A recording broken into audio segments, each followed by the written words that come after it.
and truncating any prospects of serious and sustained economic growth. This government continues to ask Nigerians to give more and more, while it allows those in public office to take more and more. Tinubu has brought Nigerians to their knees, but he will not relent until he brings Nigerians to the grave. We shall not allow suffering Nigerians to be brought to their grave. We, as the Nigerian opposition movement, have decided to stand up in support of those opposition politicians who issued the letter a few days ago, and the NLC and TUC to say enough is enough. This tax plan must not take off now.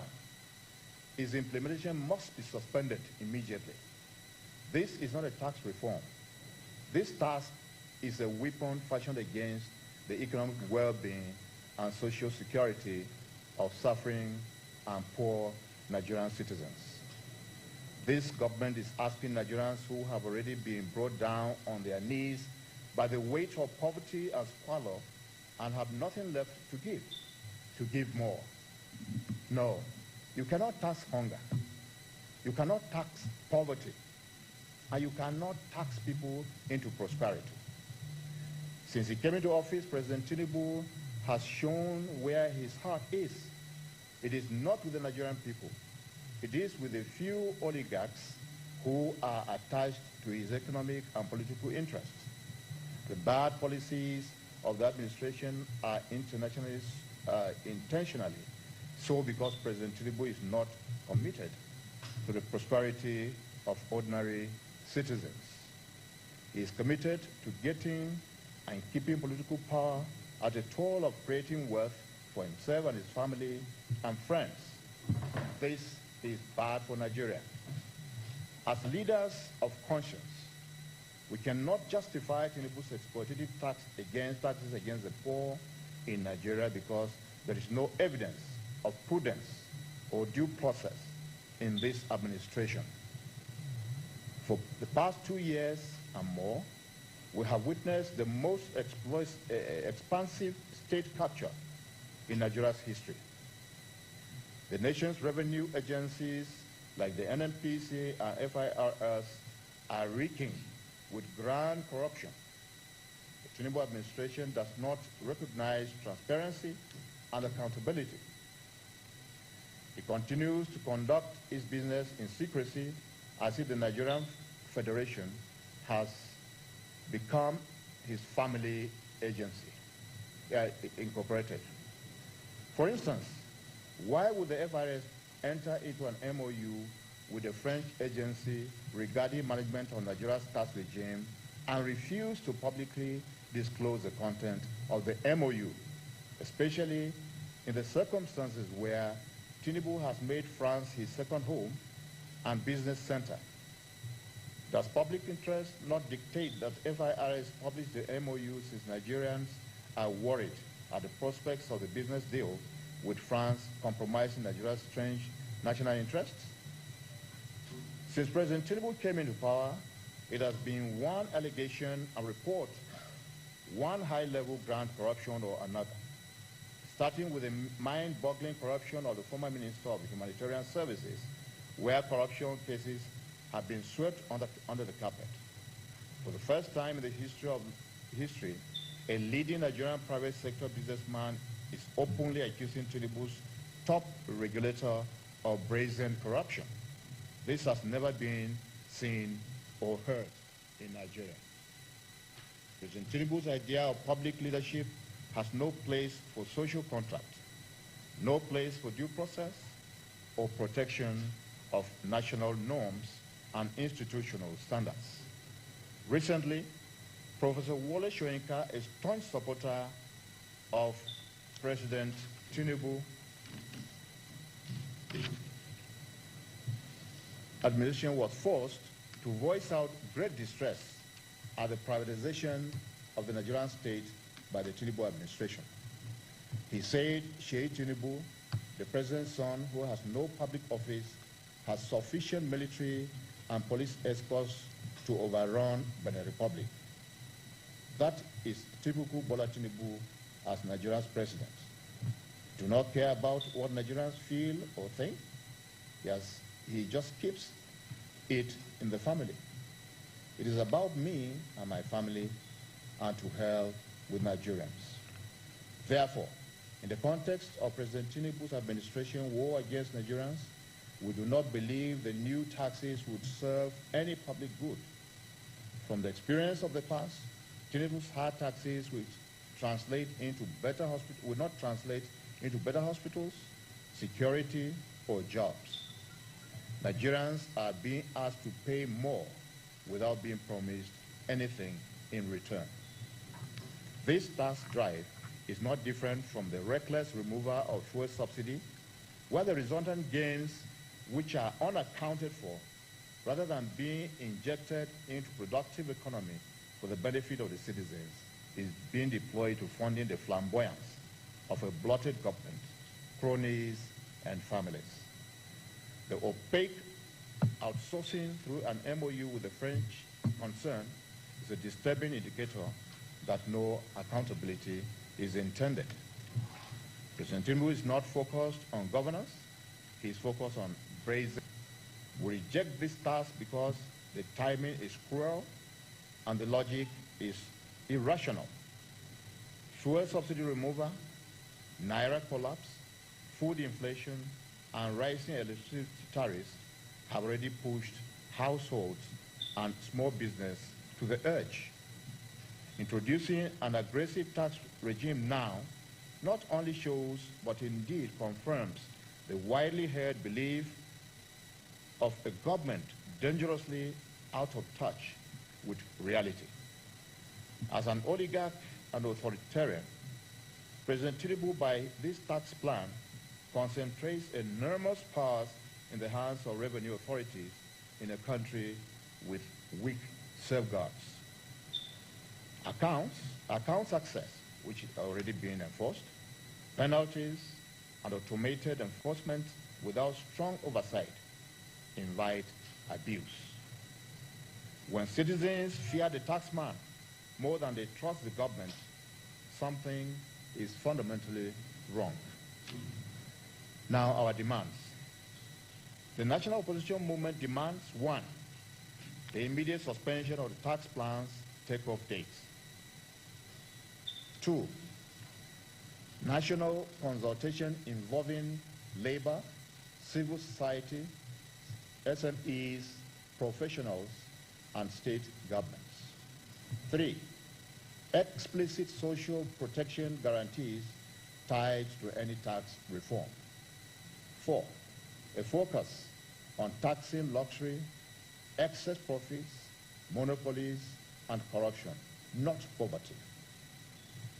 5, strong legal safeguards to protect taxpayers' rights. Nigeria does not suffer from low taxation. Nigeria suffers from wastes, corruption, mismanagement, and policy arrogance.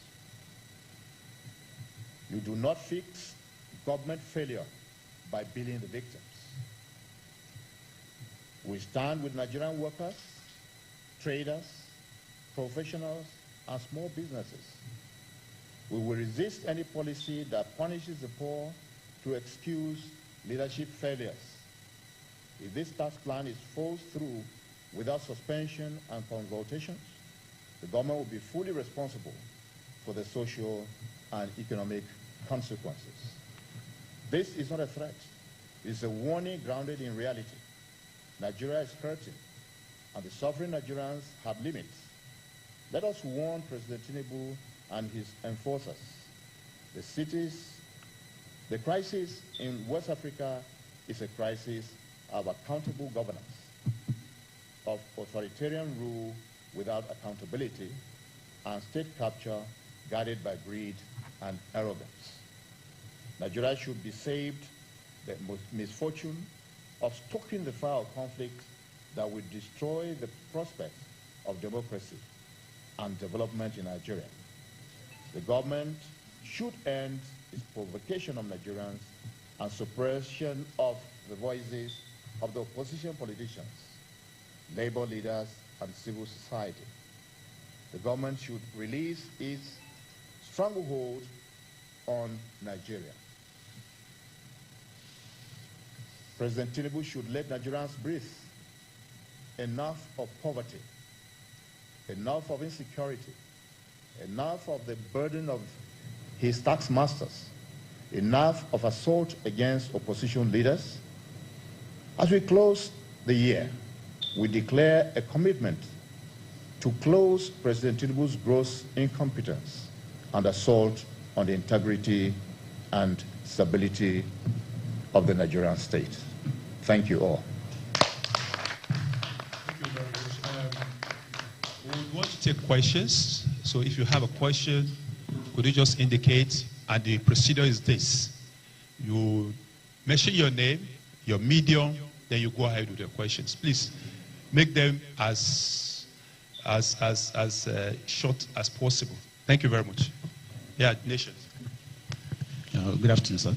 Daily Anofi is my name, and with the Nation newspapers. Sir, in your address, you did mention that you are going to resist if the tax policy is not reversed. So what sort of resistance are we looking at here if it's not reversed? I think we would take two each, then take the answers. Yeah, please.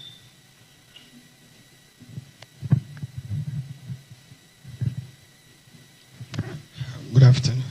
My name is Shafiu Suleiman from Trust TV. If I'm not mistaken, this decision is a fallout of the tax reform law.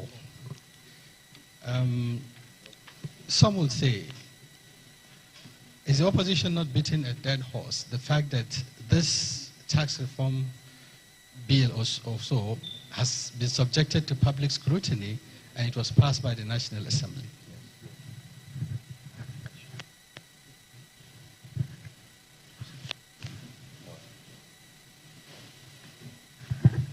Sorry, I think the questions just hold now.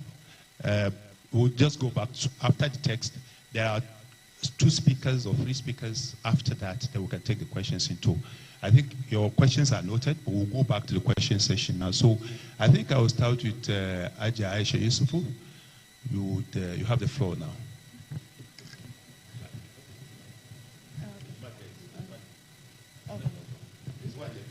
You want me to pick one? Yeah. Thank you very much. Good afternoon, everyone. Just to answer that question is to say that when we talk about the resistance, every resistance that is within the ambit of the law will be explored. Every resistance that is constitutional.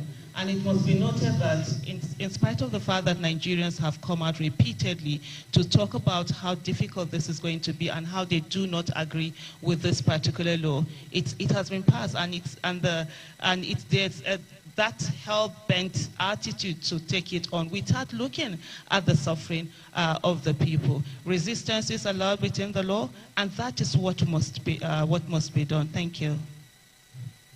Okay, I think give the mic to Ibrahim. Thank you very much, Hussein Abdul Karim. Mine is just to quickly remind people and also give the website that we are going to follow up with what our leaders, the opposition leaders, have come up together to put up on the 14th of December. So we have a very nice, simple website that you can just go and add your own signature, because they have put in their own signature. And the signatures we have seen on the document, which is going to be on that website, is not by proxy. Nobody signed it. They signed that document themselves, all of them, from Excellency Atiku Abubakar to Mr. Peter Obi, Alhaji Lol Batagarawa, and Mr. Bodejod and Oyegum. All of them were on this document and they signed the document themselves. So we are pulling up the document the way it is up to the website is just GOP, just J as Jerry, GOP.ng. That's all. Just go to GOP.ng, www.jop.ng to sign. Once you sign, you add your own voice to it. And we want to see if we can get 1 million, 2 million, 3 million. What we just need from you is your email. The email will help us to keep on engaging with you towards this national opposition movement. Thank you. Minister Dalong. Well, a reputable philosopher once argued that all it takes for evil to flourish is for good people to do nothing. Now, good Nigerians have tolerated this government for a very long time. With the first attack on the psyche of Nigerians on the 29th of May, 2023, with the announcement of the inhumane policy of subsidy is gone. Nigerians tolerated it, thinking maybe there was indeed something genuine that will come out of it. And the government has taken Nigerians for a ride and continue to consolidate on that with other inhumane policies as enumerated in the text. Now, the latest onslaught, which is not only now on the psychology of Nigerians, but democracy itself, is the gradual erosion of democratic tenet by converting Nigeria into a one state, and then the subsequent attack now on democratic traditions. So the coming on board of this group is to inform Nigerians that our silence has been too long, and we intend to hold this government into account. We are going to take the government step by step and hold the government accountable, especially on some of the policies.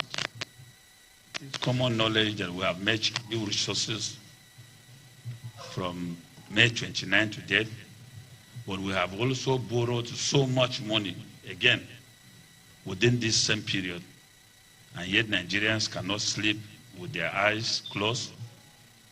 There are no schools. Our roads are not usable. There are even no hospital. So if we have made so much revenue, and we have also borrowed enough, why are Nigerians still suffering? Thank you very much. Okay, Bishop, then Honorable CID. Good day. The newsmen are complaining that we're not introducing ourselves, so introduce yourself properly, then you can answer. Good day, gentlemen of the Fortran. My name is Ike Bishop Okorongwo. A pastor, a change agent, and a passionate Nigerian, and a passionate young Nigerian. The rate of poverty among the young people has even led to so many young people committing suicide. Of course, we know that the people that does business, the small-scale business owners, are virtually young people. And I've heard so much noise about if you are making less than 100 million, you are not going to be affected by the tax and all. No, that's just one component of the tax system. The tax system, nobody is free from it. Already, we are complaining on the deductions that bank does every day. Technology deduction, levy deduction, stamp duty, VAT. We are already burdened. Removal of subsidy from fuel is already a huge burden on the Nigerian people. You forgot that when you talk about what the Nigerian masses benefit, there are these subsidies. When you subsidize their transportation, you have reduced the burden on their moving around of their goods and services. Electricity subsidy is almost gone. There is no difference between the band B and band A. I mean, people are heavily, some people have not had lights because of so much hike in the electricity bill. And now, on top of all this, you want to introduce other taxes. You cannot go to a supermarket and buy. In fact, some are already on effect. There is a lot of VAT on so many of the things that are on the store. So what we're saying is that this tax law must not go into effect. We must not allow it to happen. It must be revisited. They must give time, carry the young people along, carry every of the sector of Nigeria along before coming up with any tax law that will burden Nigerians more. Thank you. RBC idea. Thank you. Good day, everybody. I'm not going to repeat the main speaker, but to answer the question someone posed there on the issue of National Assembly. I'm a product of the National Assembly myself. I will see ID Mado Abum, I had said so. Unfortunately, the current National Assembly is not the National Assembly we passed through. That when we did the anti-third term struggle, the whole world was on us. And we fought and refused a president that was almost a Leviathan from doing things. We did so. The current National Assembly passed the emergency rule that requires 2/3 of human beings. They passed it by voice vote. That's the National Assembly we are talking about. This tax issue, the National Economic Council, made up of all the governors, rejected it. They rejected it, the entire country. But they went to National Assembly and removed 1 or 2 clauses and said they have passed it. So it's not as if this has not been on for a while. So I don't know whether our hope is in the current National Assembly. We hope that men of courage are still there, that can rise up. Rise up. We did so when we were in the National Assembly. I know there are a few men that are still there that can be courageous, but there's an institutional decay that we see. And so, when you say National Assembly passed it, that National Assembly that passed it did not represent the feelings and the wishes. All the governments together from 1960. You had about 17.2 trillion naira to watch pipeline. And these same people, we are complaining that paying 7 trillion naira a year for subsidy for Nigerians is absurd. They promised that if they remove the subsidy, they would have money enough to provide infrastructure for us. Today, ASU is going on strike because nothing is provided for them, signifying the possible collapse of the educational system. Today, the resident doctors are proceeding on strike because their welfare is not catered for, signifying the possible collapse of the health sector. Today, the infrastructure is decaying. The money that is siphoned from the people is used for familitocracy, to give battalion to his children. When the security situation is a challenge, Tinubu had the effrontery to deploy our armed forces to fight in another country, the Republic of Benin, to defend a dictator like himself, which is against the laws of Nigeria. You don't need post-approval before you declare war. You need prior approval. So you cannot perform an illegality and use the institutions of Nigeria to confirm your illegality. So this regime has been a regime that has adopted absolute regime against rule of law. So please, the only thing we are pleading with Nigerians is that if they don't rise up to save our democracy, the next thing that will collapse is democracy. And Nigeria cannot afford any other system of government. So if democracy collapses in Nigeria, most likely Nigeria will collapse. So everybody must rise up.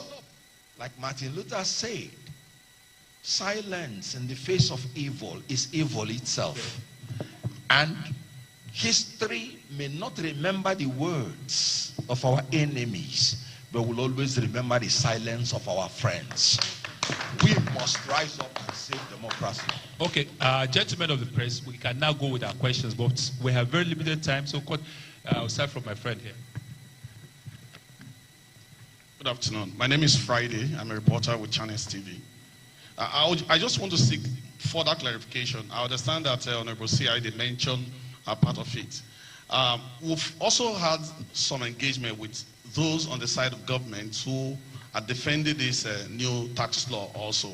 And one of the defense is that this law passed through all the legislative processes and there were no inputs from those who are resisting it now. So my question is this: was there any input during those legislative process from this movement? If there were, I've also seen or heard a former lawmaker saying that there's discrepancy between the version that was presented to the public and the version that was finally submitted to the president for signing. Did you notice that also, that perhaps the input you submitted were not there? Or you are just talking about the timing for this law? Sorry, I think I would clarify something before I call the next person. Two versions. The version approved by the National Assembly, a lawmaker raised it to the Honorable Samad Dasuki, that the version approved by the House is not the version approved as the Gazette. So insertions were done. And I'm sure it's another matter for another day. And that is illegal. That's perjury. So who is the other person? Okay. Just round up. Okay, thank you very much. The other question, part of which was answered, is the question was whether, speaking about the Tax Act now is not beating a dead horse. It is not, because every Nigerian legislation is subject to amendment. Even the Constitution, which is the ground norm, can be amended. There's a provision to amend it. So we are requesting that this law cannot be allowed to proceed the way it is, and it is, clearly amendable. It can be amended. So it's not a dead horse. It's a living, legislation, and is therefore subject to amendment. So the amendments can cure the defect that is being complained of. Now the question, was there any legal input from this particular body? Incidentally, at the time that was done, this body was not in existence yet. But at different other fora, where some of the members of this body belonged, they had made their inputs. And we know what, I'm also a product of the National Assembly, and we know what a public hearing is supposed to produce. You've just been told that even what managed to be passed by the National Assembly is different from what was accented to as law and then gazetted. So the suspicion of fraud just runs across the entire process. So I do not think that the opinions of Nigerians were taken. And like my colleague CID Madu Abom also reiterated, we are all aware that the National Economic Council rejected this document. Whatever was done behind to get some who say no to say yes, we don't know. But because maybe some of them are not part of those who are now suffering the consequences of this legislation, they could say, well, you can go ahead if it's going to help us to win 2027 election. That's not what the poor people are saying. They are saying, let us breathe, because right now we cannot breathe. Thank you. My name is Honorable Chile Igbawa. I'm a former member of the National Assembly, former Chief Executive Public Complaints Commission of Nigeria. Thank you. I'm a member of the ADC. So thank you very much. Honorable Sergius Ogo is a product of the National Assembly. I'm sorry, National Assembly members who used to be here picking this thing. I think I will give you some time to say a word or two too. Well, thank you very much. I'm Sergius Ogun. As Section 14(2)(b) of the 1999 Constitution as amended, security and welfare of the people is the primary purpose of government. The welfare is the well-being of the people. Can we say today there's well-being of the people? Can we say the people can sleep with both eyes closed? So there's no security. People cannot afford basic things of life in this country. This is not the country we envisioned. This is not the country we want to leave for our children and our grandchildren. So I'll leave the rest to Nigerians. If this is the country you want, you desire, keep clapping for the APC. Thank you very much. Gentlemen, in order to add, my name is Honorable Zachary Mohammed. Countries that have gone through this trajectory, Sri Lanka, Argentina, and several others. There are some countries in South America. They have lost it. We don't want to be part of them. So please, it is tax, yes, but then this tax is very cruel. We don't need it because we have so much money. Like His Royal Highness, the Emir of Kano said, with the removal of subsidy, there's no need borrowing.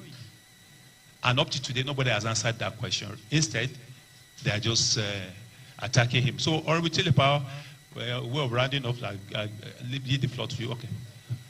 Honorable Elijah Lukman. Yeah, I think we've actually rounded up. Just to support what Honorable Sejus Ogun said, instead of the security and welfare of the people being the priority of every government, taxation has become the priority of this government. And I quote Professor Sumbo, who gave a lecture in this regard recently in Lagos. Lukman, please.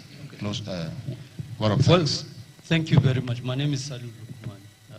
Of course, I'm from Kaduna. I don't know whether I'm employed or unemployed yet.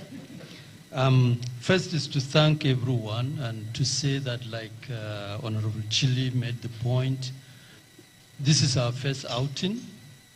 And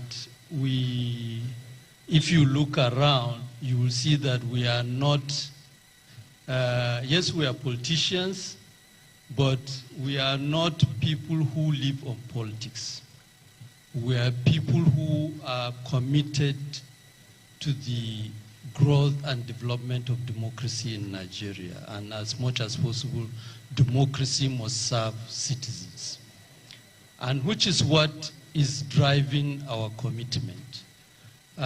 More importantly, we are inspired, like it is said in the text of the statement, by our leaders who have come together to ensure that opposition politicians in the country are united. And on the basis of that, as a group, we have made it a duty for ourselves to seek to mobilize Nigerians to achieve that. And more importantly, to ensure that we keep the government in power today in check, and God willing, by 2027, ensure that they are voted out. I think that is a fundamental commitment we are making. And to that extent, therefore, we intend, between now and the end of the year, to do a lot of planning, and by early next year, we'll come out in full force. In case anybody has doubt that we are just doing this for show, we are not doing it for show. We are doing it, and we are all committed to ensure that we get the result that Nigerians desire. I thought that is important to make. Thank you very much. We need another family voice here. Good afternoon, everyone. Okay. My name is Queen Nkechi Okiyi. Good afternoon, members of the press. On behalf of we're the youths. Let me say the big people there, they've settled their family, they've settled their people. How should we continue this way? Should we continue suffering? Talking about insecurity, it is Christmas season. We can't travel. We used to enjoy the roads, but we cannot do that any longer because the roads are not safe. How many of us can afford to pay for flights, 300 and something, 400? Is this how we want to continue? What future do we have for our children? What of us? We can barely feed. We can just barely do anything. There are no jobs. The insecurities are high. The women are suffering. The men are dying because the man has to toil and toil before he takes care of his family. And women are becoming widows because of the too much suffering. Should we continue like this? It is time for us to stand up and take our country. Nigeria will not go down. With ADC, I am sure that a lot of things will change. And we on the media, the youths, it's now time for us to do things meaningful on media. not just going there to insult ourselves. When we see things that are not right, let us tweet about it, talk about it. Let's stop talking about unnecessary things. Let's talk about the things that are necessary. Thank you very much, everyone. So, Honorable Chilipa, are you running up finally now? Yeah. I think I've rounded up. I just want to thank the Nigerian media. You've been doing a wonderful job. You ensure that the project to silence everybody is not successful. And I encourage you to keep up the flag flying so that the downtrodden can also breathe and also speak. Thank you very much, and have a nice day. So thank you very much, gentlemen of press. Please take this last catch that Mr. President should run a nation, not a tax farm. He should run a nation, not a tax farm. Please, very important. Thank you very much.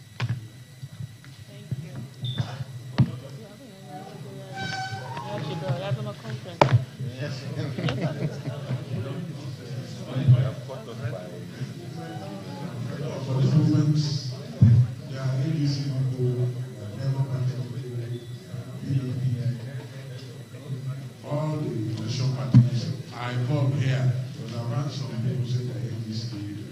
No, it's everybody in the opposition. Yeah. Please. I Just to think let we get the society too. Yeah. Please, it's not business.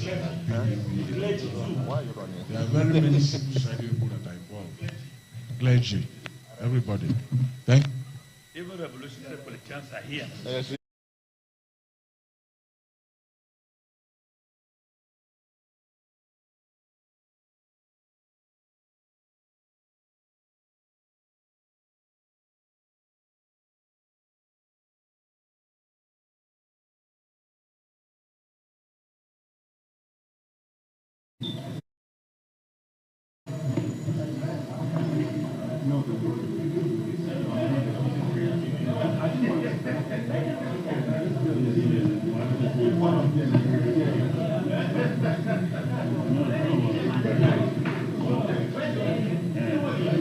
can you bring out the banner? Bring in the banner. Bring the banner and hold it.